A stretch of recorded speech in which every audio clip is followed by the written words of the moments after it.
Hey, what's up guys, it's Darius, and today we're testing and comparing the battery life and charging speed of the brand new Xiaomi Poco devices, the F3 and the X3 Pro.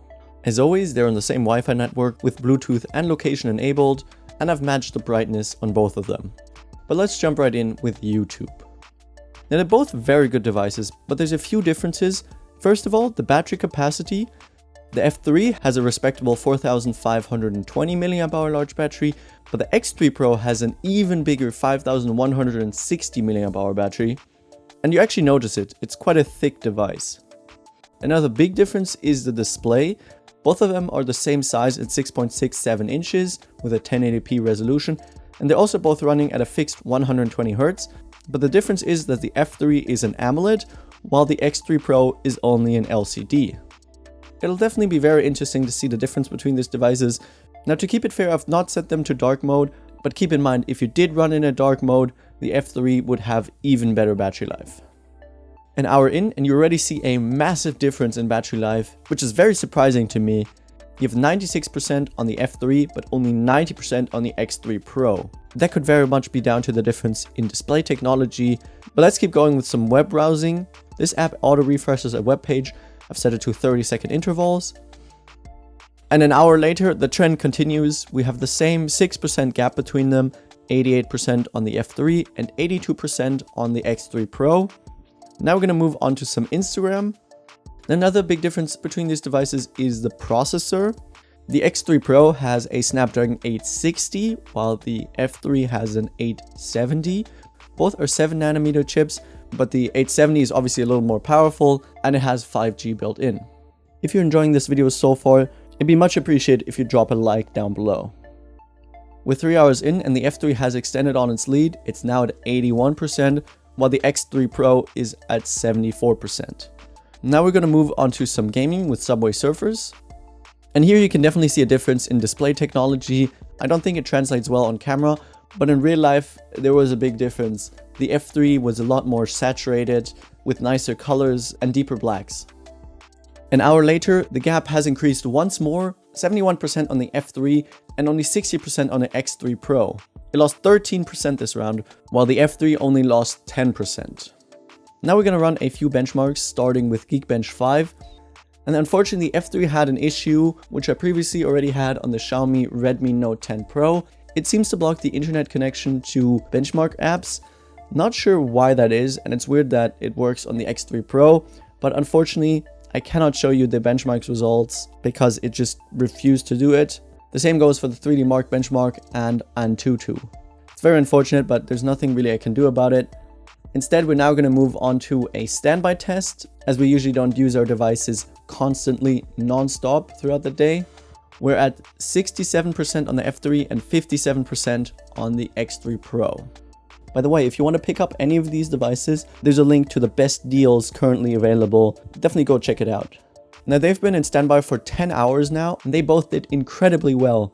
The F3 only lost 2%, but the X3 Pro even beat that, losing only 1%, which is insane.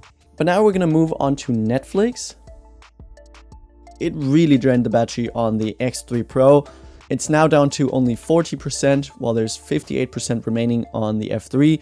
My guess would be that it's due to the black bars on the side, which drain battery on the LCD panel on the X3 Pro, but don't drain any battery due to the F3's AMOLED panel.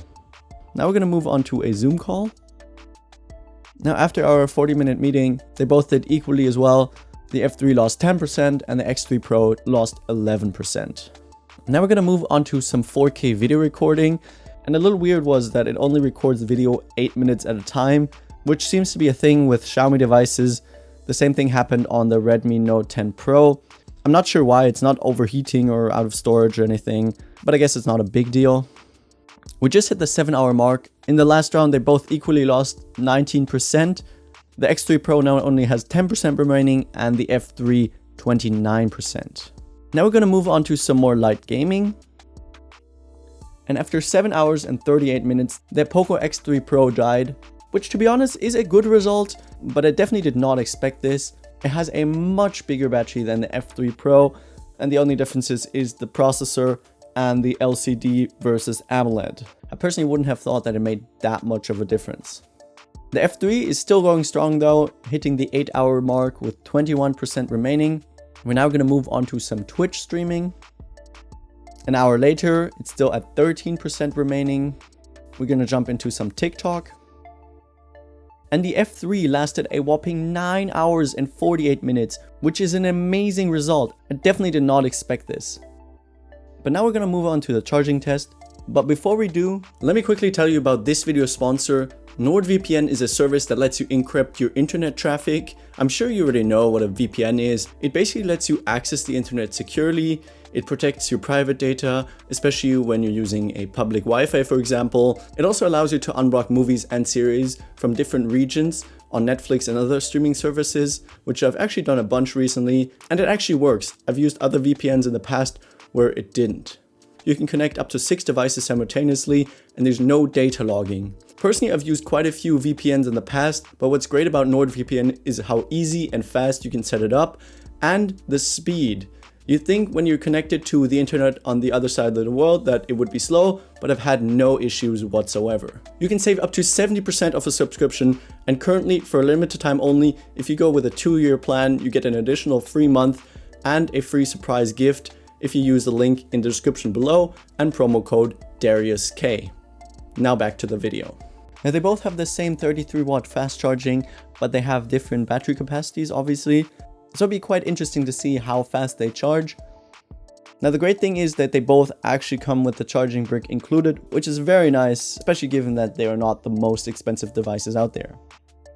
15 minutes in, the X3 Pro is at 30%, while the F3 is already at 37%. You can see the temperatures here. The F3 is a couple of degrees warmer. Half an hour in, the X3 Pro is at 57%, while the F3 is at a whopping 70% already. But again, it's a lot warmer as well. Now at 41 degrees Celsius, while the X3 Pro is only at 37.2 degrees. 45 minutes in, the X3 Pro is at 81%, while the F3 is almost fully charged at 96%. And now the temperature has also dropped. Now it's actually a few degrees cooler than the X3 Pro. And after around 52 minutes, the F3 was fully charged, which is quite fast and is exactly what Xiaomi advertised. It's also now at a cooler 33.2 degrees Celsius. The X3 Pro is at 91%, an hour in it's at 97%, and after 1 hour and 5 minutes it's also finally fully charged at a cool 30.5 degrees. It's not a bad result, but unfortunately it is a little slower than advertised. Xiaomi advertises a full charge in 59 minutes, so it took around 10% longer than advertised. Now what do you guys think of these results, the battery life and the charging speed? And also let me know in the comments down below what other videos you'd like to see on these devices. Don't forget to check out this video's sponsor NordVPN by clicking the link below. And make sure to subscribe and hit the notification bell to not miss any of my upcoming videos. And I'll see you guys in the next one.